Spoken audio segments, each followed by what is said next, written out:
네, 자 마감 40분 남겨두고 있는데요. 종목 긴급 처방 받아보도록 하겠습니다. 와운에서 박우신 파트너 연결되어 있습니다. 안녕하세요. 예, 안녕하세요. 네, 반갑습니다. 네. 오늘은 또 마지막 공략주 어떤 종목을 주목하고 계신지 궁금한데 어떤 종목 함께 볼까요? 예, 네. 오늘은 좀 여러 종목들을 말씀을 드리고자 하는데요. 일단 첫 번째로 말씀을 드릴 종목은 MI텍이라는 종목을 좀 말씀을 드리고자 하는데요.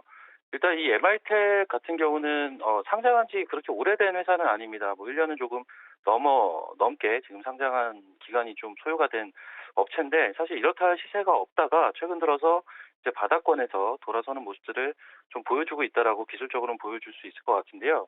일단 이 회사가 하는 일은 비혈관용 스텐트 쪽을 하고 있습니다. 그래서 관련돼서 동사 매출의 90% 이상이 찍히고 있기 때문에 요 스텐트 관련된 업체다라고 보시면 될 것 같고요. 추가적으로 하고 있는 부분이 비뇨기과 쪽에서 쇠석기를 이제 제조해서 판매를 하고 있고요. 사실 제가 얼마 전에 이제 결석이 걸려가지고 그때도 이제 쇠석기가 이제 필요하거든요. 그때 이제 용도로 쓰는 기계라고 보시면 될 것 같아요. 그래서 작년 하반기에 신제품이 나오면서 이제 관련된 매출도 증가하는 그러한 추세를 올해 보여줄 것이다라고 기대를 하고 있는 입장이고요.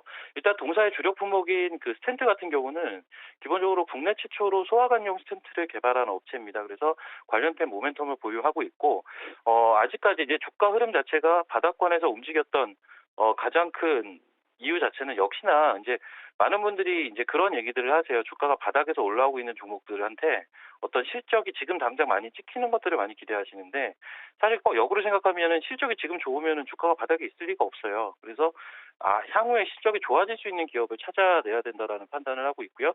이 회사 같은 경우는 해외 업체들과 그 전략적 제휴를 지금 늘려가고 있는 추세입니다. 그래서 해외 쪽으로에 대한 그런 사업 영역에 대한 확장, 여기에 따른 매출 증대를 올해는 한번 기대를 해봄직하지 않나라는 판단을 하고 있고요. 일단은 현재 4,900원대 금연 한 4% 정도 강세를 보이고 있는데, 목표가 6,300원에 손절가 4,000원대 정도로 일단 잡고 보시면 되지 않을까, 이렇게 말씀드리겠습니다. 네, 자 첫 번째 종목은 MI텍 함께 들어봤습니다. 오늘도 좀 좋은 흐름 이어나가고 있네요. 두 번째 종목도 함께 들어볼까요? 예, 일단 두 네. 번째 종목 말씀을 드릴 거는 DTNC라는 종목인데, 일단은 전일 좋은 흐름을 보였었고 금일 같은 경우는 이제 살짝 눌려주는 포인트가 나오기 때문에 소위 말하는 눌림목 공략이 좀 가능한 종목이라고 기술적으로 말씀을 드릴 수가 있을 것 같고요. 이 DTNC라는 종목은 기본적으로 전자파 시험 인증 업체입니다. 그래서 관련돼서 대부분의 매출이 찍히는 그런 업체로 우리가 분류를 해볼 수가 있을 것 같은데, 그 가장 큰 부분은 뭐냐면 최근에 이제 전장이라든지 그리고 우주 산업 이런 산업군에 대한 관심들이 굉장히 뜨거운데, 동사가 대부분의 매출을 일으키고 있는 이 전자파 시험 인증 분야 같은 경우도 이 전장이나 우주 산업, 최근에 이제 그 부가가치를 부여받고 있는 이러한 주요 섹터들의 소위 말해서 그 시험 인증을 하고 있다라고 보시면 될 것 같습니다. 그래서 사업 영역이 다각화되고 있다라는 표현을 우리가 한 줄로 좀 쓸 수가 있을 것 같은데요. 거기에 따른 수혜를 좀 기대를 해볼 수 있지 않나라는 판단을 하고 있고요. 이 종목 역시 앞서 언급드린 대로 MI텍과 마찬가지로 바닥권에서 이제 돌려 나오는 종목이다 보니까 일단 가격적인 부담은 없다, 이렇게 말씀을 드리겠고요. 추가로 이제 CRO 사업에 대한 진출을 준비 중에 있습니다. 그래서 사실 이제 작년에 코로나 이후부터 해가지고 CRO 사업, 그리고 뭐 그 원료 의약품 사업, 뭐 이러한 부분들에 대한 관심도 굉장히 뜨겁고, 실제적으로 그 사업군의 그 볼륨 자체도 확장이 되고 있는 상황인데, 거기에 따른 또 수혜도 볼 수 있지 않을까라는 기대를 갖고 있습니다. 일단 이 회사 같은 경우는 지금 뭐 7,700원, 7,800원대 움직임이 나타나고 있는데, 일단 목표가는 한 9,000원대까지는 볼 수 있을 것 같고요. 손절가는 6,800원 잡도록 하겠습니다. 네, 자, 두 번째 종목 DTNC도 함께 들어봤습니다. 어제 급등 양상을 보였고 오늘은 약간 좀 조정세 보이고 있는데 목표가 또 9,000원까지 볼만하다라고 하셨어요. 마지막 종목도 함께 들어볼까요? 예, 일단 이제 네. 마지막 종목은 대양정예공업이라는 종목을 좀 말씀을 드리고자 하는데, 제가 사실 이제 뭐 다른 코너에서도 이 종목은 좀 말씀을 이제 드렸던 것 같아요. 기본적으로 이 회사를 제가 긍정적으로 보고 있는 가장 큰 이유는, 일단 선박용 특수조명 시장 과점 업체다 보니까 기존에 찍히던 실적은 꾸준할 수밖에 없다라는 기본적인 매출은 정해져 있다라고 보시면 되겠고, 거기에 이제 플러스 알파가 어느 정도 붙을 수 있느냐를 본다라면 결국은 어떤 차량용 반도체 쪽에 램스 기반 자동차용 압력 센서, 이쪽이 지금 사실 어떻게 보면 쇼티지 현상들이 지금 나타나고 있습니다. 뭐 지금 해외 쪽에서도 작년 12월부터 대표적인 쇼티지가 나오고 있는 공급과 수요가 역전이 된 그러한 산업 분야인데 이러한 압력 센서 쪽에 대한 수혜를 좀 받지 않을까라는 기대를 하고 있고요. 추가적으로 수소차에 들어가는 어떤 스택용 저압 센서도 기대를 하고 있는 입장입니다. 근데 이제 이러한 부분들에서 숫자가 어느 정도 발생이 됐을 때는 이제 멀티플 자체를 한 단계 더 상향해서 줄 수 있다라는 게 가장 큰 포인트라고 보시면 되겠고요.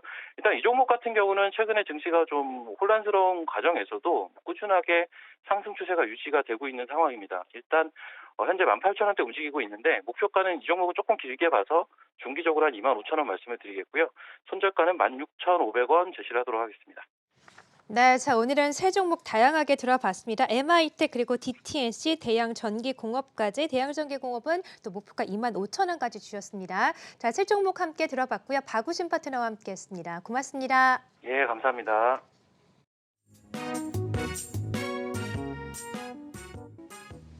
네, 자 두 분의 내일장 유망주 함께 들어보도록 하겠습니다. 앞서서 이제 게임에 대한 또 긍정적 의견 주셨는데 게임 업종을 가지고 오셨군요. 네, 네. 사족 조금만 보태면 그러니까 지금은 약간 매매하는 장입니다. 그거 먼저 말씀드릴게요. 2월장은 바이앤 묻어두기가 아니고 약간의 매매장입니다. 그건 한번 말씀을 좀 매매장. 드리겠고, 예, 그건 네. 이제 순환장이라 그러는데 넵툰은 게임주죠. 많이 올랐던 종목인데 2달 연속 움직이지 않았는데.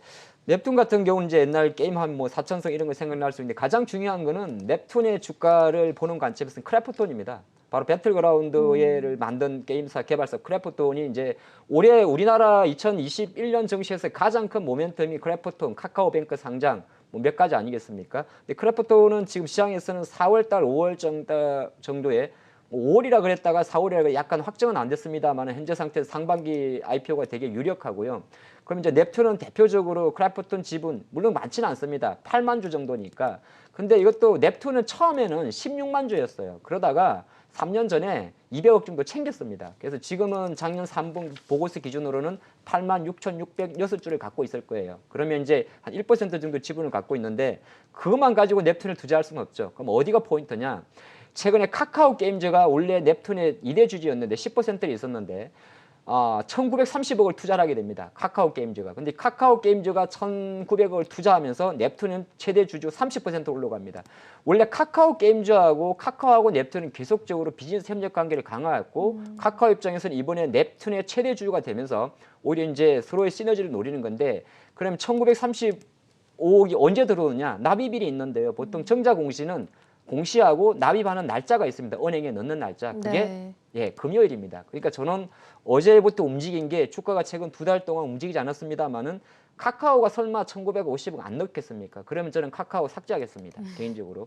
근데 이제 왜냐하면 납입을 앞둔 약간 그러니까 크래프톤 상장은 아직 많이 남았는데 우리 실제적으로 이번 주 금요일 날 카카오가 1935억 원을 은행에 딱 넣는 순간 공식적으로 카카오가 최대 주주가 되는 겁니다. 네. 그 관점에 좀 말씀드렸고 지난 월요일에 카카오 게임즈도 또 유망하게 보셨었잖아요. 네, 카카오 게임즈, 그러니까 번외지만, 카카오 게임즈와 넵툰도 같이 준비하는 게임이 하나 있는 걸로 제가 그래요? 알고 네. 있습니다. 그러다 보니까 계속적으로 이제 카카오는 계속 넵툰이라는 기업을 다시 인수를 하면서 오히려 그 부분을 강화하는 그림이죠. 제가 카카오 게임즈 헷갈리는 게 아니라 어차피 카카오 게임즈 최대 주주가 카카오니까 같은 말씀 좀 드리겠고 그래서 넵툰이 오늘 본 이유 중에 하나는 어쨌든 게임주의 어떤 순환이 될 것 같고 이거는 많이 안 오른 종목은 아니고요. 많이 올랐죠. 대신 3개월 동안 쉬었던 종목입니다. 여기에 조금 포커스를 맞춰서 손절수는 조금 짧게 27,000원 그리고 변동성이 좀 크기 때문에 목표가는 조금 높게 잡아봤습니다. 한 35,000원 한번 좀 지켜볼 필요가 있을 것 같습니다. 네, 어떻게 오늘 내내 약세다가 막판에 또 강보합으로 돌려 세우는 모습 나왔네요. 넵튠 함께 또 내일장 유망주 들어봤고요. 송재호 고수께서는 어떤 종목 보실까요? 네, 네. 수소 전기차 세종공업에 예. 대해서 소개해드립니다. 네, 일단은 뭐 이도하는 과정에 조금 더 올라오긴 했습니다. 근데 이 종목은 아직 이제 시가총액 대비해서 상당히 이제 싼 가격대에 있다는 점을 눈여겨 보시면 좋겠고요. 특히 이 회사는 이제 그동안 이제 배기가스 관련된 그런 기업이다 보니까 살아남기 위해서 M&A를 했습니다. 최근에 2014년도에 아센텍이라는 그 전장용 부품 회사를 인수를 했고요. 그리고 수소차 관련해서 이제 대비하기 위해서 세종 관련된 이제 자회사에 대해서 또 하나 설립을 했습니다. 세종 EV라고 그래요. 그래서 이쪽에 어떻게 보면 자회사 설립하면서 전기차하고 이제 수소 전기차 부품 소재에 관련해서 앞으로 이제 성장이 예상되고요.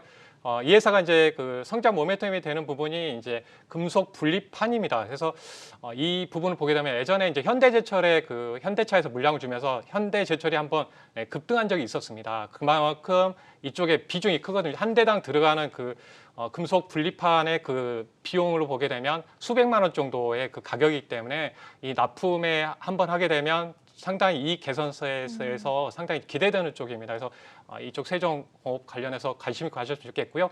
특히 이제 현대차가 이제 그 뭐 전기차가 이제 플랫폼을 만들고 모듈화를 했는데요.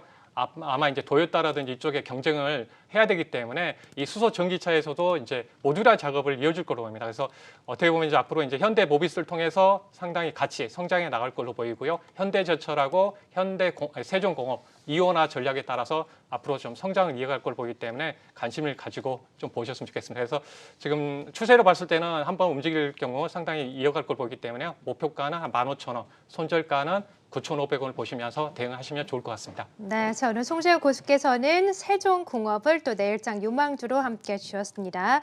자, 두 분의 이제 내일장 유망주까지 들어봤는데요. 아무래도 공매도 이슈가 또 오늘 내일 좀 나올 것 같은데 그렇다면 또 최근 제약바이오 투자 심리가 많이 위축되어 있잖아요. 이런 제약바이오에 대한 투자 심리, 코스닥에 대한 투자 심리 조금 살아날 수 있을까요? 하 대표님 어떻게 보실까요? 근데 제약바이오는 공매도 때문에 위축됐다기보다는 전장이나 자동차주가 너무 달렸기 때문에도 볼 수 있습니다. 예. 수급의 어떤 쏠림 현상이라는 거죠. 왜냐하면 지금 들어온 자금들은 우리나라 증시에 들어와 있는 자금들은 새로운 돈들입니다. 새로운 돈들이다 보니까 새로운 돈들이 이제 바깥에서 이야기하는 동학개미 열풍이라는 거죠. 이제 그 신규 자금들은 그 제약바이오보다는 제가 볼 때 여전히 자동차라든지 삼성전자 이런 걸 좋아하는 것 같아요. 그러니까 수급의 쏠림 자체가 워낙 그쪽으로 갔기 때문에 제 판단으로 제약바이오주가 약했던 거지 단순하게 공매도 이슈 때문에 제약바이오주가 눌렸다는 물론 사람 판단은 조금 다를 것 같습니다. 볼 수 있을 것 같고 제가 개인적으로 오늘 금융위가 어떤 예스, 노의 발표를 할 것 같지는 않습니다. 네. 임시회의니까 아마 금융위에 지금 입장을 한번 확인하는 과정으로 좀 보시면 좋을 것 같고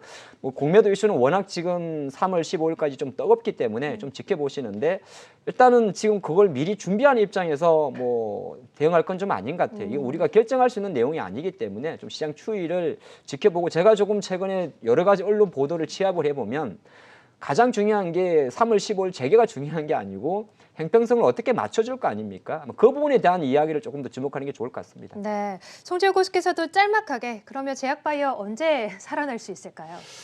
제약바이오요? 네, 네. 일단은 지금 그 새로운 수급이 이런 것 같아요. 왜냐하면 애플하고 그 테슬라의 상승을 보고 계속 그 삼성전자하고 이쪽 자동차를 사는 것 같아요. 그러면 상당히 이제 몇 배 상승을 보고 예. 들어왔기 때문에 쉽게 매도를 안 한다는 거죠. 네, 그렇기 때문에 단기간에 수급적으로는 좀 텀을 좀 두고 기다려야 될 것 같아서 지금 이제 바이오 쪽은 빠질 만큼 빠져 있는 것 같아요. 공매도가 나오더라도 큰 영향이 없을 걸로 보이고요. 또 그리고 미국에서 공매도 세력들이 참교육을 받았기 때문에 쉽게 공매도를 치고 들어오지 않을 것 같고 이번에 네. 만약에 이번에 공매도를 연장하지 않았으면 진짜 그 기관하고 외국인들 공매도 그 헤지 펀드들은 다 아웃됐을 것 같아요. 그래서 네. 공매도 연장은 우리 개인을 살린 게 아니라 기관들 외국인을 살렸다고 봐야 될 것 같습니다. 네, 또 미국의 또 게임스탑발 이슈가 또 우리 시장에도 영향을 좀 준 것 같다라는 의견까지 주셨네요. 자, 두 분과 내일장 마감 전략 함께 세워봤고요. 함께 해주신 하창봉 대표, 송재우 고수와는 여기서 인사드리겠습니다. 고맙습니다. 수고하셨습니다.